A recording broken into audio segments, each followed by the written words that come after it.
Hi, I'm Jessica Lahr, and this is a look at your weekend ahead in the Finger Lakes the last weekend of January.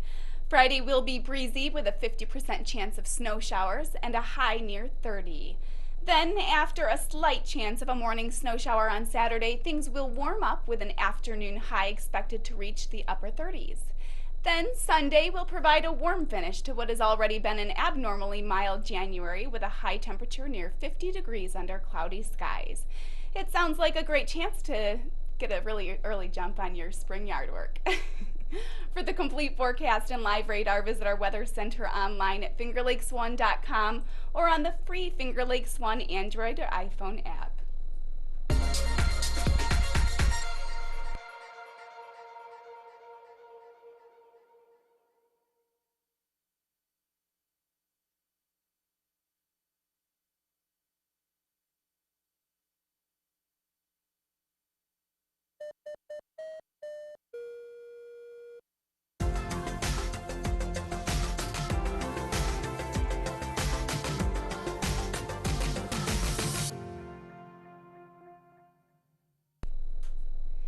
This week we received over 30 local photos from some of the great local photographers, professional and amateur alike, that regularly contribute to our local gallery here at fingerlakes1.com.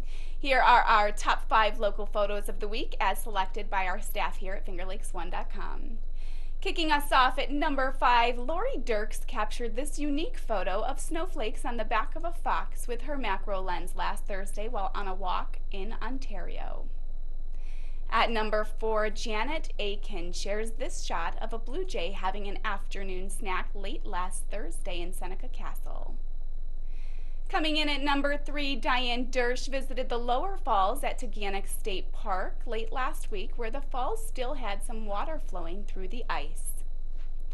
At the second spot, Richard Engelbrecht shares a night image of Conesus Lake just as the ice was starting to skim over the open water on Saturday night. And our photo of the week comes from Mike Sargent, who captured this gorgeous red cardinal against the January snow in his backyard in Farmington on Friday morning. Great photos, everyone, and thanks for sharing.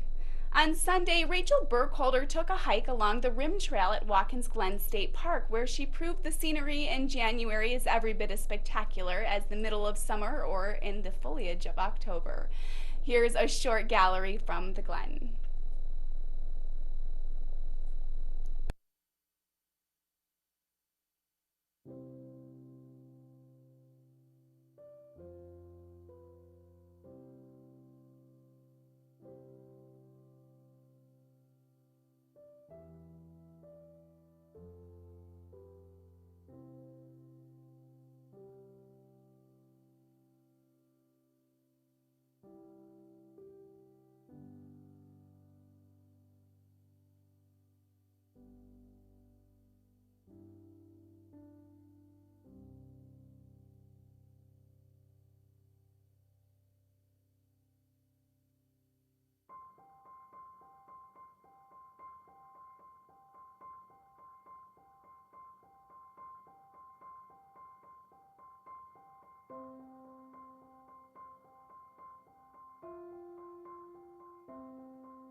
Wonderful photos, Rachel.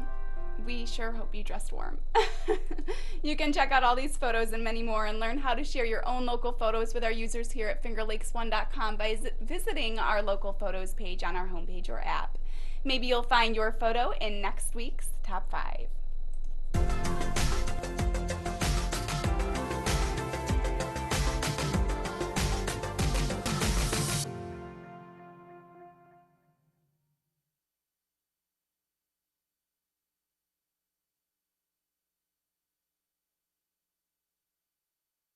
So many sights to see on the internet, but for everything local, there's one place you can get it.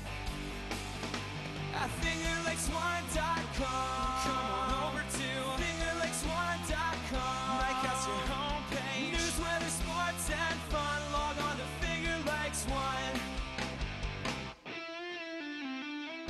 Local news from over 40 sources, custom local weather, over 10 hours of live broadcasts and podcasts every week on your computer, tablet, television, or smartphone. 24 hours a day, 365 days a year. www.fingerlakes1.com. Come on and join the fun. Log on to Finger Lakes One. www.fingerlakes1.com.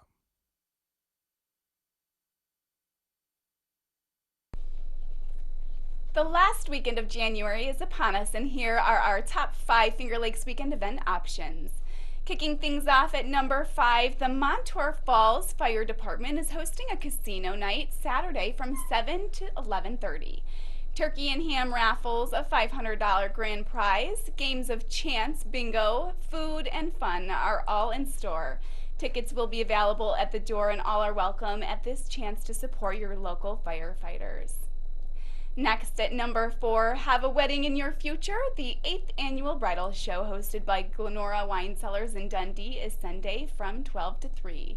Enjoy complimentary sparkling wine and hors d'oeuvres, tours of the luxury inn and cottage, and watch a strolling bridal fashion show with a plethora of vendors, from florists and cake vendors to photographers and DJs. Admission is free to the public, but couples are encouraged to pre-register at glenora.com. Coming in at number 3, here's a fun event for the whole family at Eastview Mall on Saturday. Working together, families will paint a special holiday scene with help from artists on hand for this free event. Each family member will help paint a portion of a special picture for the whole family to enjoy. There are 2 sessions, the first from 10 to 11:30 a.m. and then again from 1 till 2:30 p.m. At number 2, equal parts fast-paced, soulful, and modern folk Americana act, the Way Down Wanderers draw listeners in with energy, originality, and soulful generosity. The Wanderers have built an enthusiastic and fast-growing following across the country and are performing at Ventosa Vineyards in Geneva Saturday at 7:30. Happy hour will be available along with specials served by Cafe Toscana. Tickets for the show are $20 per person. And this week's top event recommendation, growing, raising, and hunting your own food, is the focus at the Montezuma Audubon Center in Savannah for their A Wild Game for the Big Game event on Saturday from 9 until 4.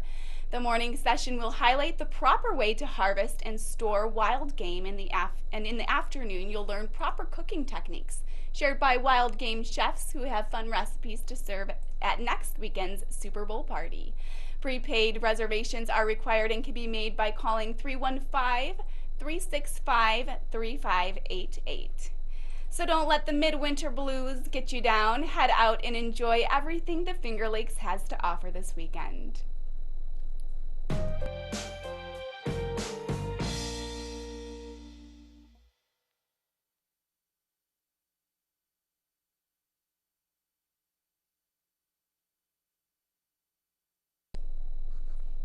On Tuesday morning, Jim Sinacropi had a chance to talk to the tournament director at this weekend's PGA Tour event at Torrey Pines, the Farmers Insurance Open, during a phone interview on the GolfJ.com podcast.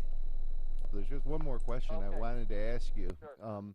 Ultimately, when the tournament's over, how do you measure your level of success at the end of the tournament? Is there some metrics that you use to determine how successful this event was?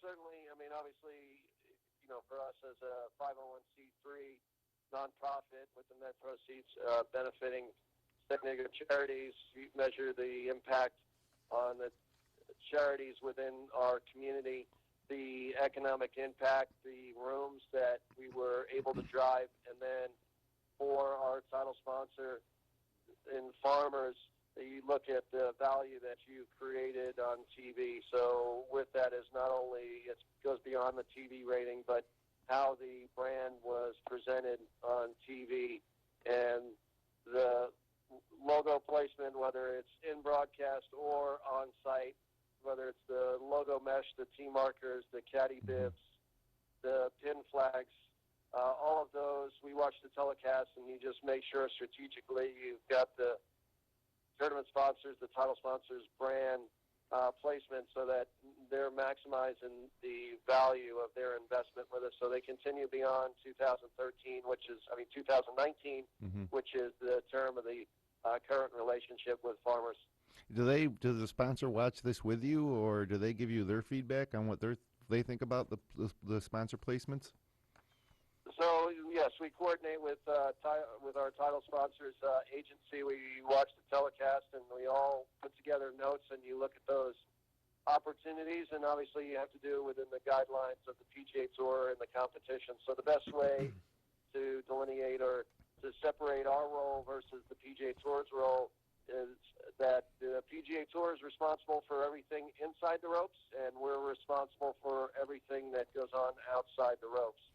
And in coordinating the placement of those, whether it's the T-backs, as I mentioned, that's something that we coordinate with our title sponsor. Well, you can watch the Farmers Insurance Open starting on Thursday and Friday on the Golf Channel, again on the weekend on the Golf Channel, followed by CBS's third and final round coverage. Peter, I'd like to thank you so much for making time this morning and wish you best of luck on another great event this week at Torrey Pines. I appreciate it. See you, Torrey. Yeah, we'll be watching. You can follow the Farmers Insurance The Open entire online, 20-minute interview is available at FingerLakes1.tv or on our YouTube channel. Also this week on FingerLakes1.tv, Jackie Augustine served on the Geneva City Council for 16 years before running for mayor in November. In one of the tightest mayoral races in Geneva's history, she fell short of eventual winner Ron Elcock by just 11 votes. On Thursday's edition of Inside the FLX, Augustine talked with Josh Durso about the vote. Right, so let's get into, speaking of opportunities in political races, your race for mayor this past November. 11 votes was the difference. Right. You were on the losing side of that, but huge impact, I think. From my own perspective, I think you had a huge impact on the sort of course that Geneva is taking now. We'll get to that a little later, but what was it like living through that race in your position, like from start to finish? Well, it was a little surreal. I mean, I don't consider myself to be a politician, so initially the idea of putting myself out there to run for mayor, I mean, you might think, oh, well, she was already a counselor at large, she'd already done a citywide race, no big deal. But making the jump from city council to mayor really took a lot of time and thought, because it's not so. I mean, you have the same vote. You participate in the same number of meetings. The mayor doesn't actually particularly have any additional powers or authorities, so to speak, but you do have kind of the bully pulpit, right? You have this opportunity that if the mayor has a press conference, people are going to listen. You know, if a solo city councilor gets out on the steps of City Hall and starts saying stuff, I'm sure it would be covered, but it might not carry the same weight as if the mayor says, these are our priorities and this is what our agenda is. So it took me a while to kind of work myself up to envisioning myself in that role, although it seemed to be a lot easier for people to say that that was a good fit for me. But once I decided that that's what I wanted to do, I was really committed to it. Like I could see how that would work. And I also understood that I didn't want to be a solo mayor. Like I didn't want to be just it's me and I'm going to pave the way and everyone's going to do what I say. First of all, that's not how it works. But second of all, I wouldn't be comfortable with that anyway. So I understood that it was going to be really important to try to put together a slate of candidates who shared a core set of values that would really make the city able to work in a progressive and forward thinking way and get stuff done. And that's how the Geneva First Party really evolved. The idea was to recruit people from a variety of backgrounds, and kind of across different parts of the city, and but who shared these core beliefs that facts matter, that people's opinions should be heard, and that there is a good process that will help us get to good decisions. And that was that's what we did. We put that group together and we ran as a team. And I thought it was important to communicate that when people were going into the voting booth, they were voting not for personalities, but for a set of principles. And overall, I mean, even though I didn't end up becoming the mayor, I still think the election was really a great success for Geneva because I think people really talked about things. People really talked about the issues. They talked about what they expected, what they wanted, what their vision of the city was going to be. And I think what emerged is a good working group of council that, will have to take that up and have those discussions. And I trust that they'll put into place, a good decision-making structure. So whatever comes up. So, to that end, there's On been Sunday a little morning's bit of talk Upstate about- Orange podcast, Jim Sinacropi takes a look at the Syracuse men's basketball team's NCAA tournament resume heading into February. Okay, here we are, edging towards February. Time to take a look at the our tournament resume. Not as bad as you might think, and when you look across the landscape of college basketball right now, I think you'll find that the whole country is a little down. So you may see 12, 13, 14 lost teams get a bid. And there's not that much difference between the top, like the top 5 ranked teams in the country and probably the 45th to 50th ranked teams in the country. The NCAA has already said that they're going to give CUSA a little consideration in the fact that Boeheim wasn't with them for that 9-game stretch when we really tanked out. So that we got that on our side. But, looking at quality wins, for the Syracuse team, St. Bonaventure can be considered a quality win. They're 12-5 right now. I think they're in 3rd or 4th place in the Atlantic 10. The UConn game, UConn's sitting at 14-5 right now as well. We beat them down in the Bahamas. And that Texas A&M game is the star of our resume right now. Texas A&M 17-2. I think they're ranked 10th or 11th in the last poll. At Wake Forest, they've had some good wins. They beat Indiana, they beat LSU, and they beat UCLA. Unfortunately, they're 10-9. They've really gone on a skid in ACC play. But a road win, I don't think that one will necessarily count as a quality win, but I thought it was worth noting. And the win at Duke, definitely a quality win. Duke's at 15-5. Any win, especially at Cameron, any year, it's a quality win. So, you got Texas A&M, UConn, and Duke, maybe St. Bonaventure. And then you got to look at our bad losses. Really only one really bad loss, and we know what that was. That was St. John's, one of the worst teams in college basketball. When you look at the teams that they've lost to, whether it's Rutgers or Incarnate Word and others, it's hard to believe that Syracuse lost badly to them. And we lost to Wisconsin. That was an overtime. Wisconsin not having a great year. That was in the Dome, but it was an overtime loss. Boeheim was on the bench for that one, remember? We lost at Georgetown. We lost at Pitt. We lost at Miami. We lost at home to Clemson in overtime. And we lost to North Carolina at home. None of those are glaringly bad losses. What is kind of glaring is the volume, of losses. Syracuse had 13-8 right now, and we're not even into February. So what does Syracuse need to do to punch their ticket to the dance outside of winning the ACC tournament? I think if they win 7 of their next 10 games, they'd be safe.